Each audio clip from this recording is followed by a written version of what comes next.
before the fire and the fence. Long before Nigeria was called Nigeria, before empires fell and nations were stitched together like patchwork cloth, the land held its own secrets. One of them was a mirror. But this was no ordinary glass. It did not reflect faces. It reflected truth, desire, destiny, regret. It was buried deep within the belly of a sacred forest, in a place where no machete could clear a path and where birds refused to sing. The elders called it Oju Owo, the eye of wealth. Not wealth in coins, but in the deepest longings of the soul. It was said that those who found it would see the life they most desired, or most feared. But the mirror did not lie, and it always demanded something in return. Chapter 1: The Boy and the Goat. The first to find the mirror in living memory was a boy named Kelechi, from a village nestled between the folds of the riverine forest. He was 12, chasing his family's goat, which had slipped its rope and darted into the bush. He should have turned back. Everyone knew to stay near the paths. But hunger makes the heart impatient, and the goat was all they had left. He pushed through thorns, past whispering trees, until he stumbled into a clearing where the world changed.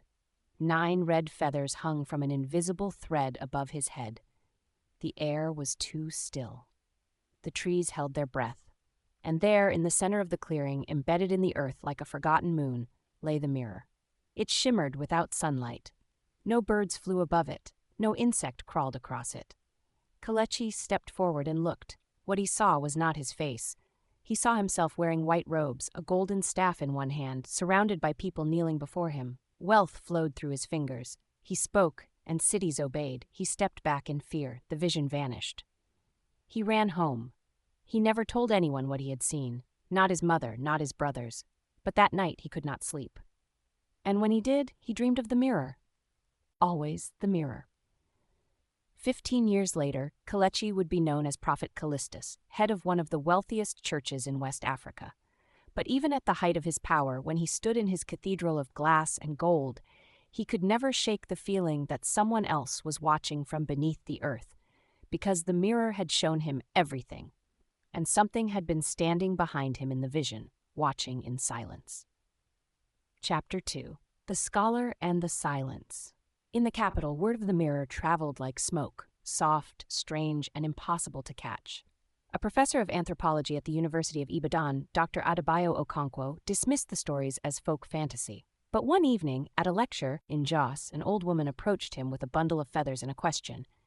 If it's only myth, why do the rich keep coming back from the forest with their eyes turned inward? Intrigued, Adebayo began to investigate. He traveled to the region, conducted interviews, and uncovered decades of disappearances, sightings, and sudden wealth from villagers who had stumbled upon the forest and returned. Different. Then he met Madame Uduak, a woman in her 80s who had once been a maid to a colonial officer. She had found the mirror as a child while gathering firewood. She had never returned to the forest, but she remembered what it showed her. I saw myself flying above the world, alone, but free. I never married, never had children. I taught girls how to read. That was my life. Not this one. This one. I only lived because I was afraid. She looked him dead in the eye.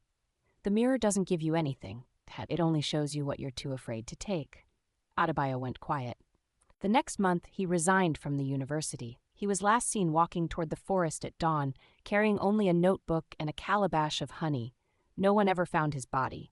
But a new journal was discovered beside the sacred grove a year later, filled with sketches of a circle and a phrase repeated across every page: "To know yourself is the richest curse." Chapter 3: When the Mirror Weeps. Not all who found the mirror came seeking riches. Some came broken.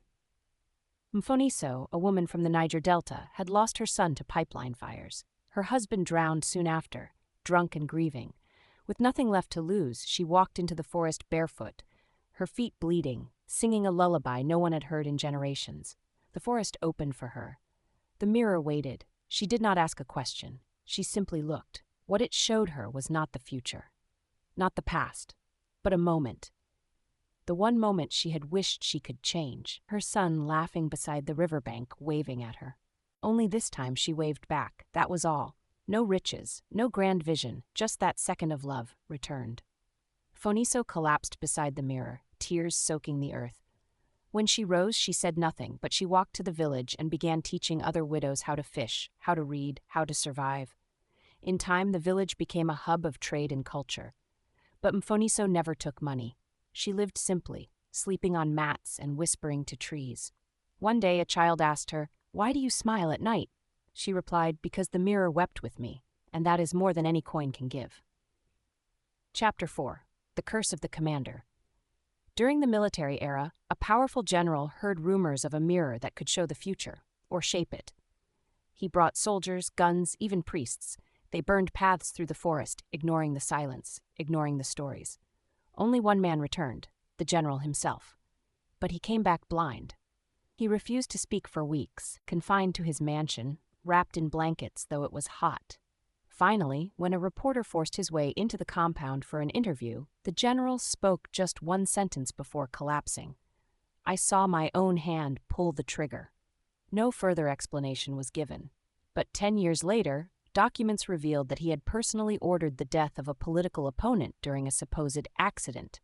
The man's son, now a minister, had forgiven him in public. But the mirror never had. Chapter 5. The Wealth That Hungers. The mirror began to draw attention from outside Nigeria: Western investors, cultural collectors, treasure hunters. A mining company from Canada attempted to locate it using aerial scans. Their equipment failed, drones malfunctioned, trees shifted overnight, workers vanished. One survivor was flown back to Lagos and placed in psychiatric care. He spoke only in Igbo, though he had grown up in Toronto. His drawings filled notebooks, spirals, circles, and eyes. The company went bankrupt within a year. Their CEO once featured